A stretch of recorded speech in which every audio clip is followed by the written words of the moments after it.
Right, okay, so we're just going to get this introduced to you now. So this is the idea of probability. So how do we introduce probability into statistics? So let's take our normal distribution. Okay, so we know a lot about this already, so we're not going to go back over any of that. So from our point of view, what we really need to look at now is that if you have a z-score anywhere under this normal distribution, you can find the probability of where it is based on the distribution.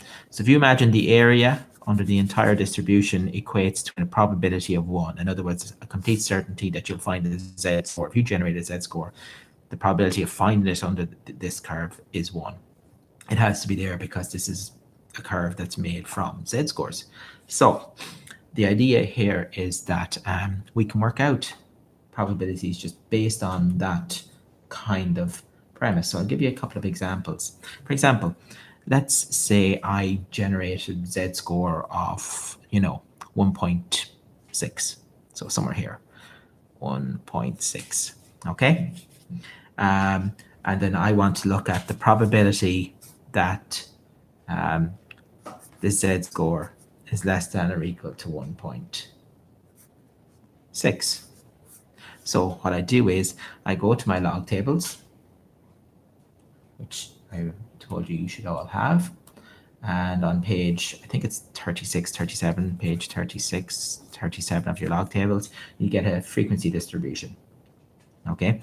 And from that, you can look up a Z of 1.6. So if I look up 1.6, I get 0.94. So when I look up a Z is equal to 1.6, I get a probability of 0.9452. So what that means is that the probability that Z is less than or equal to 1.6. In other words, the probability that my Z is somewhere from here backwards. In other words, in all this area. Okay, somewhere all that area, the probability is 0.9452 or 94.52% chance that my z-score is somewhere in there. Okay, so you can see it's quite easy to work out. Now, let's take it on the other side. Let's find the probability that my z-score is greater than or equal to 0.8. So, same thing again, we're going to go to the tables. So I don't have my log tables with me, but we're going to go to the tables. Okay, we're going to look up 0.8, and 0.8 is 0.7881.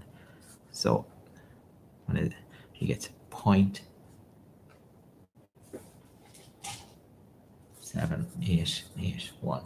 Now, this is very important, and sometimes it's really helpful to draw something on this.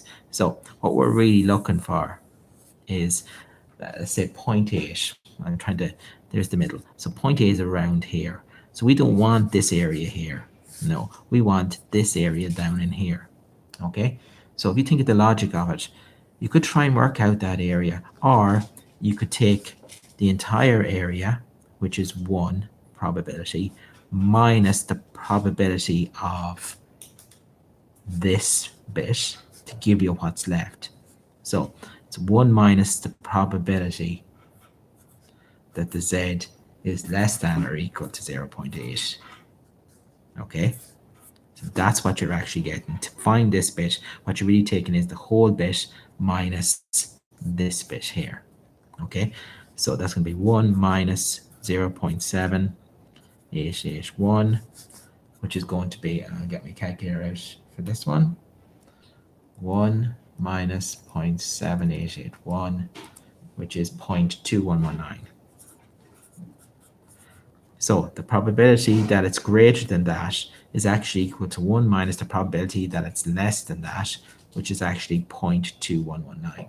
So it's a bit of a roundabout way of doing it, but it actually does work. And doing this really does help It helps you to kind of visualize it, which is a very important thing to do, because if you can't visualize it, you can't really understand what you're trying to do. Okay, so I'll just go through it once again, because that one's fairly when you're looking for the less than bit, it's always to the left of whatever number you have. Okay, but when you're looking for the greater than bit, you have to do a bit more thinking. So draw a little diagram, isolating the bit you want, and then saying, well, listen, I could try and work that out, but isn't it easier that if this whole thing is 1, then it's just 1 minus the probability of this area will give you that area, because we're talking about a symmetrical shape anyway. So that's how you do that one. So we'll try another one. Okay, so let's pick one that's maybe negative. So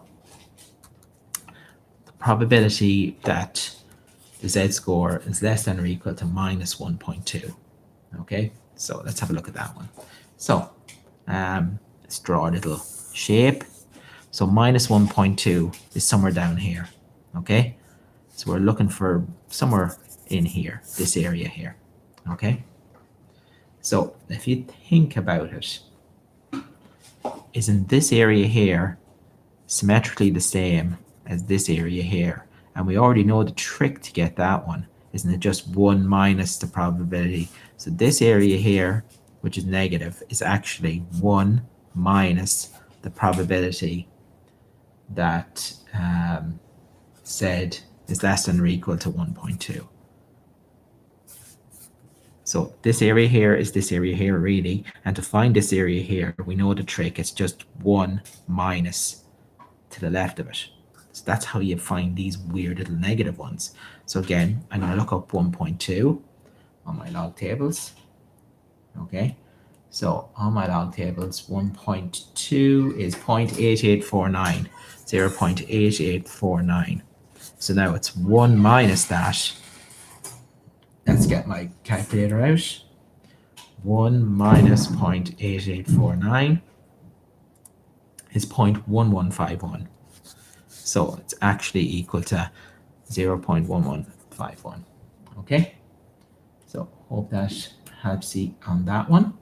So that's a negative one. And now I suppose the toughest one of them all. What happens if we want just a sliver? Okay, so imagine trying to find the probability that Z is greater than or equal to minus 1.2, but less than or equal to, 1. So let's have a look at what this would look like. So in terms of what it's going to look like, we want minus 1.2 is somewhere down here, and 1 is somewhere up here. So we want this bit in the middle. We want the bit in the middle. So if you think about it, you could get the probability that it's less than 1 minus the probability that it's less than 1.2, and that would give you the bit in the middle. So you'd be taking all this distance area minus just this area to get this area in terms of, if you're thinking in terms of area. Okay, so that would be the kind of trick to doing this. So let's calculate it. Let's work it out and see how it works. So we're going to work out everything to the left. So that's the probability of less than or equal to 1. So look at that up on your log tables. That shouldn't be too hard. That is 0.8 probability that is less than or equal to 1 is 0.8413. So that's all of this. Okay, and then we're going to have a look at the probability that it's less than that, which is 1 minus the probability. Okay, so we're going to work out the probability of 1 minus the probability that Z is less than or equal to 1.2. And that'll give me the other number. And then I'm going to take those two away. And I'm going to subtract these two answers. So I need the probability of less than 1.2. And then take 1 from it. Okay, so let's work that one out. Let's get our calculator here. So 1.2 is 0.8849. I think that's there. 1 minus it from above, 1 minus 0.8849 is 0.115. So that's this number here, 0.1151. And we're going to take these two numbers away.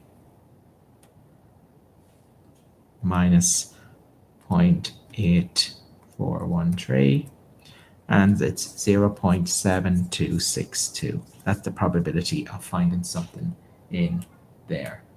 Okay? So there's some very basic ones. I'm going to get you to try a few questions now, and best of luck with it.